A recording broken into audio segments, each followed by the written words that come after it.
Bradley was 23 and she was on her family vacation. March 1998. The Caribbean sea stretched endlessly blue beneath a flawless sky. Thousands of passengers boarded the luxury cruise ship Rhapsody of the Seas, ready for a week of sunshine, music, and celebration. Among them was a young woman of just 23 years old, full of life, recently graduated, her entire future waiting ahead, Amy Lynn Bradley. This was supposed to be a dream trip, traveling with her parents, Ron and Iva, and her younger brother, Brad. Amy was excited to spend time together as a family before stepping into her adult life. They laughed, took photos, and enjoyed the simple pleasures of a Caribbean vacation. No one could have imagined that within hours, the Bradleys would be thrust into a nightmare that still has no end. On the night of the 23rd of March, Amy and Brad went dancing at the ship's nightclub. Witnesses remembered her smiling, moving with the music, speaking with members of the live band. Around 3:40 a.m., her key card recorded her return to the cabin. At approximately 5:30 a.m., her father, Ron, woke briefly and saw Amy stretched out on a deck chair on the balcony, awake and thoughtful. He went back to bed. Just 30 minutes later, when he looked again, the chair was empty. Amy was gone. At first, it seemed like a mistake. Perhaps Amy had gone for a walk or stopped for coffee. But as minutes passed, the truth set in. No one had seen Amy after 6 a.m. No crew members reported her. No friends on board spoke up. No note, no sound, no clue. She had vanished as though she had never existed.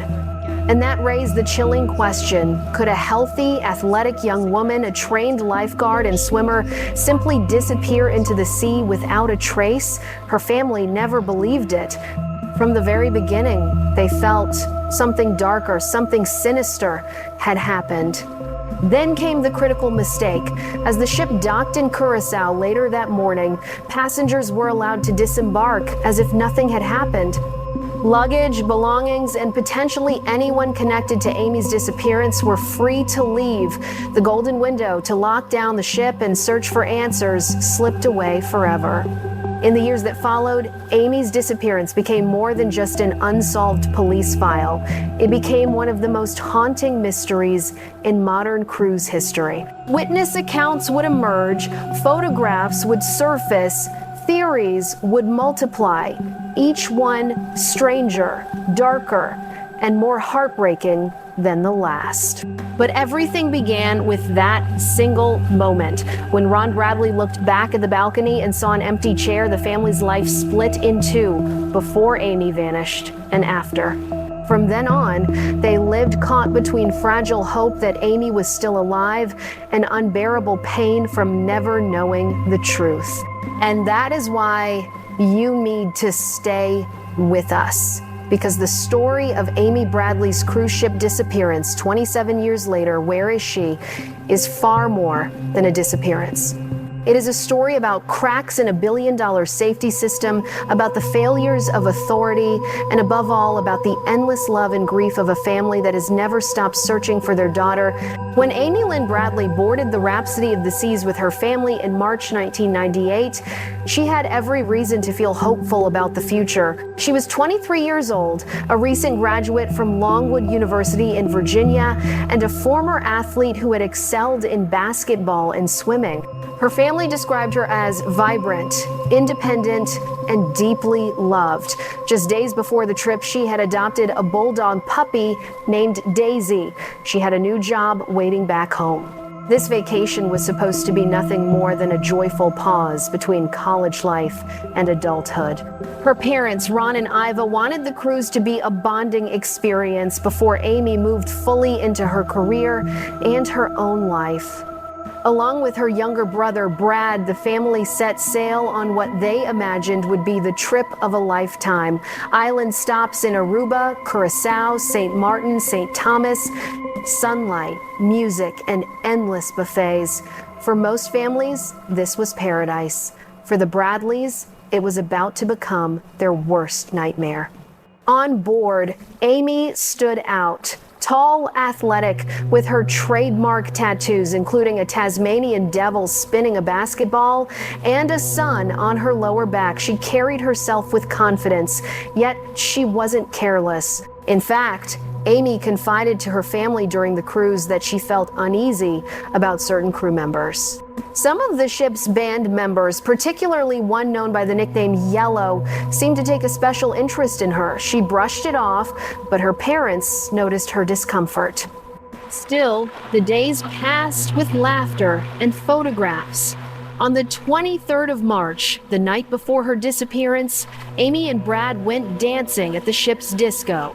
Witnesses later recalled seeing her enjoying herself, talking with the band, moving easily among the crowd. At around 3:30 a.m., Brad walked her back toward their cabin. Their parents were asleep inside, and Amy quietly returned to the balcony. Ron woke up briefly at 5:30 a.m. He looked out and saw his daughter lying on a lounge chair. She was awake, perhaps thinking about the day ahead.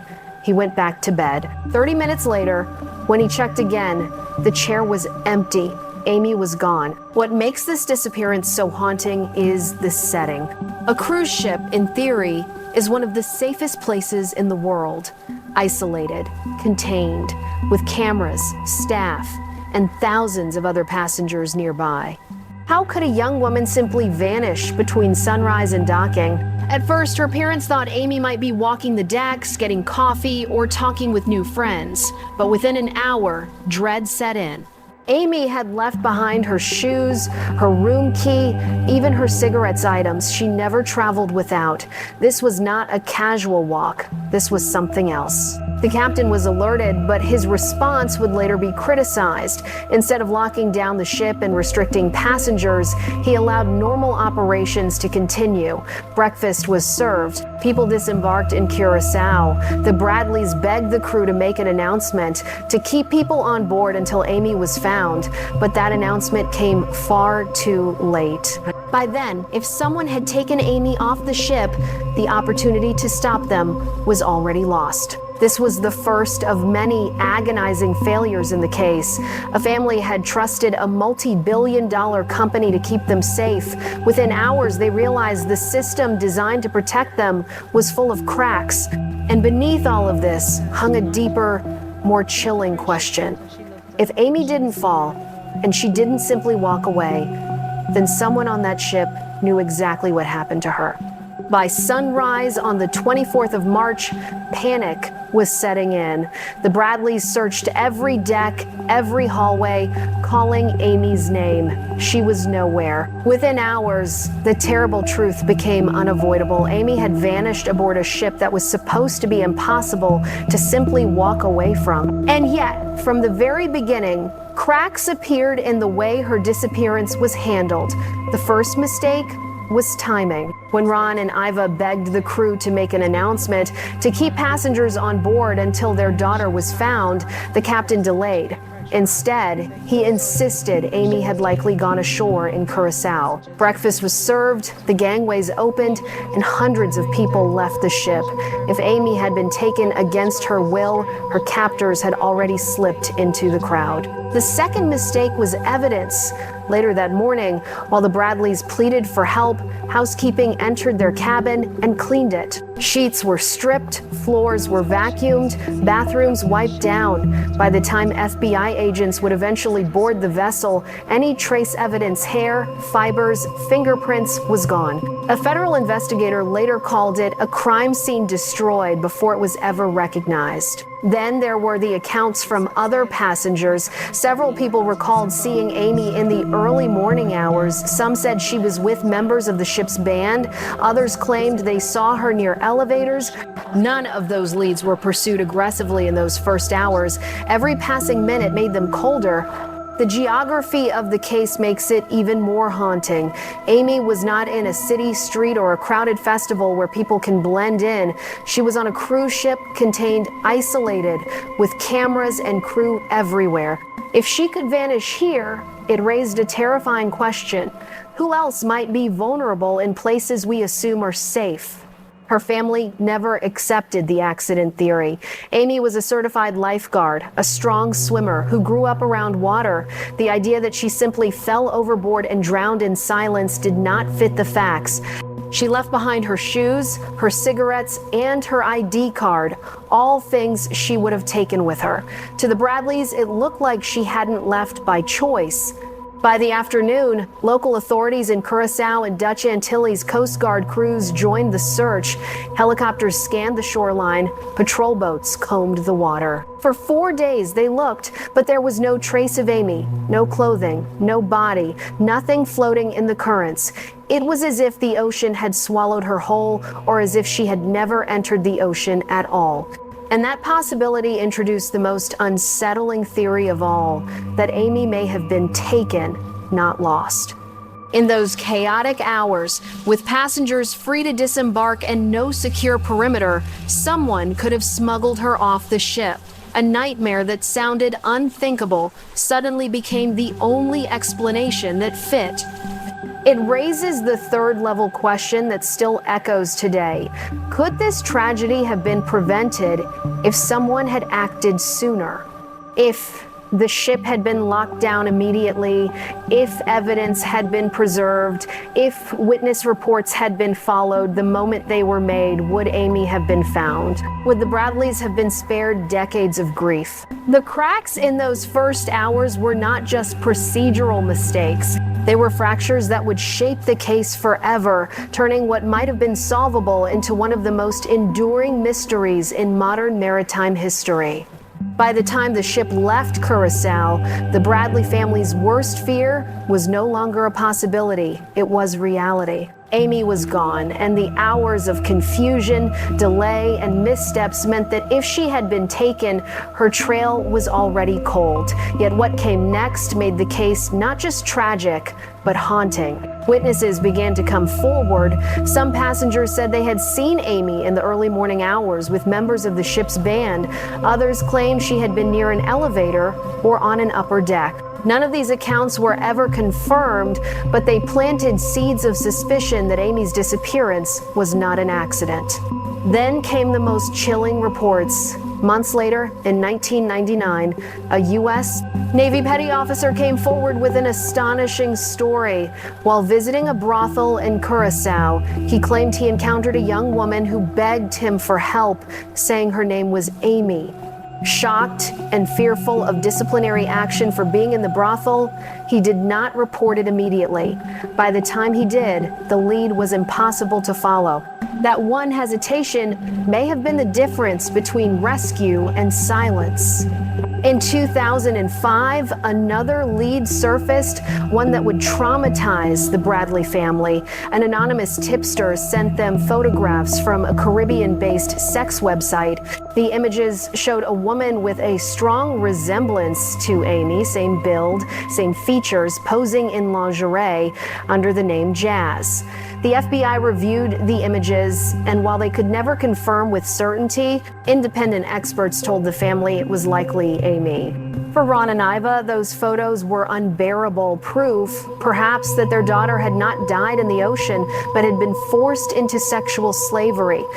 Each report carved deeper into the family's hearts. Sightings of Amy were claimed in shopping malls, on beaches, even in taxi cabs across the Caribbean. Tourists swore they had seen her. Some said she seemed to be guarded by men. Others described her as trying to speak but held back by fear. Every time the Bradleys received a call, they felt hope ignite. And every time investigators came too late, hope collapsed back into despair. The theory of human trafficking took hold. The Caribbean is one of the busiest maritime crossroads in the world. If Amy had been targeted, drugged, or overpowered, she could have been taken off the ship in Curacao and sold into a network that spanned islands and borders. Survivors of trafficking have often described similar patterns: sudden disappearances, coerced silence, new identities forced upon them. Could Amy's case fit the same mold? The alternative explanations seemed increasingly weak. If Amy had fallen overboard, where was her body?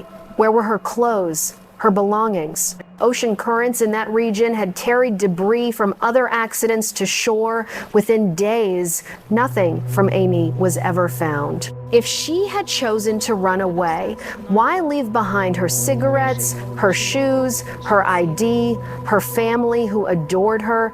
Nothing pointed to voluntary disappearance. By the mid-2002, Amy's face was appearing on television specials, FBI posters, and international missing person campaigns. Her tattoos were listed in detail, so recognizable that anyone who saw her could identify her instantly. And yet, despite the world knowing her image, she remained out of reach. The tragedy was no longer just the morning she vanished. It was the endless cycle of almost hope, the cruel rhythm of sightings and dead ends, each one slicing the wound open again. For her parents and brother, every phone call from investigators, every tipster's story, every email with a blurry photo felt like being pulled between life and death. What happened to Amy Bradley on that cruise ship? The evidence pointed in two starkly different directions. Either she fell silently into the ocean, leaving nothing behind, or she was stolen into a hidden world, trapped in a nightmare from which she could not escape. And in that divide, the Bradley family lived suspended, caught between two impossible truths, with no way to let go of either. There was no courtroom drama in the case of Amy Bradley. No suspect was ever arrested. No trial was ever held. Instead, the trial unfolded in public opinion, in media debates, and in the endless frustration of a family searching for answers that never came. From the very beginning, Royal Caribbean, the company operating the Rhapsody of the Seas, faced criticism. Why had the ship not been locked down immediately? Why were passengers allowed to disembark in Curacao before Amy was found? Why was her cabin cleaned, destroying potential evidence? These questions were asked again and again, but the answers remained vague. The company maintained that they had followed procedures, but to the Bradleys, those procedures felt like failures that cost their daughter's life. For Ron and Iva, the aftermath was not only about their missing child, it was about fighting a corporation much larger than themselves. They became vocal critics of the cruise line industry, appearing on television, speaking to investigators, pushing lawmakers to improve maritime safety. Their grief turned into advocacy, but it was advocacy born of pain. And then came the cruelest blow, scams that preyed on their desperation. In 2002, a man named Frank Jones, who posed as a former Special Forces officer, convinced the Bradleys and supporters that he had intelligence about Amy's location. He described guarded houses, sightings, and even fabricated rescue operations. He took thousands of dollars in donations before the truth emerged. His entire story was a fraud. When he was convicted of mail fraud, the Bradley family sat in court not for Amy's case, but for the betrayal of a man who had exploited their agony. Even beyond fraud, the family faced a divided public. Some insisted Amy must have fallen overboard, that her disappearance was a tragic accident, amplified by conspiracy theories. Others were convinced she had been abducted and trafficked, pointing to the photographs and witness accounts. Between these two camps, the Bradleys lived in limbo, unable to fully grieve, unable to fully hope. The FBI continued to treat the case as open. Posters showed Amy's face and her distinctive tattoos. A reward of $25,000 was offered for credible information leading to her recovery. Over the years, leads trickled in tourists claiming sightings, anonymous calls, online tips. Each one reignited the storm, and each one ended in silence. In 2010, 12 years after she vanished, Amy was declared legally dead. For bureaucratic purposes, it closed certain doors, but for her family, it opened none. They never believed she was gone. Ron and Iva continued to say in every interview that their daughter had not drowned, had not walked away, but had been taken. The fallout of Amy Bradley's case rippled far beyond one family. It raised questions about the responsibility of cruise lines in missing person cases. It highlighted gaps in international maritime law, where jurisdiction is tangled between flag states, local authorities, and federal agencies. And most painfully, it showed how easily victims' families can be left fighting alone, caught between corporations, governments, and predators. In 2005, the FBI reviewed those disturbing photographs. Again, the woman called Jazz on a Caribbean sex website. Though never conclusively proven, the images remain one of the most haunting pieces of evidence. Could Amy still be alive, trapped somewhere, her life stolen but not extinguished? That possibility continues to torment anyone who hears her story. The fallout of Amy's disappearance was not a verdict, but a vacuum, a void filled with doubt, suspicion, and pain that stretched across decades. And for the Bradleys, it left them with a single mission: never stop telling the world who Amy was, and never stop asking what really happened to their daughter. It has now been more than 27 years since Amy Lynn Bradley vanished from the Rhapsody of the Seas. 27 birthdays have passed without her at the table. 27 Christmas mornings without her laugh. For her parents, Ron and Iva, and her brother, Brad, time has not healed the wound. It has only deepened the ache of not knowing. For families of the missing, the cruelest part is not death, it is uncertainty. A body allows mourning, a funeral allows closure. But for the Bradleys, there has never been a grave to visit, never a final moment to say goodbye. Every day has been a cycle of questions. Is she alive? Is she suffering? Does she know we are still looking for her?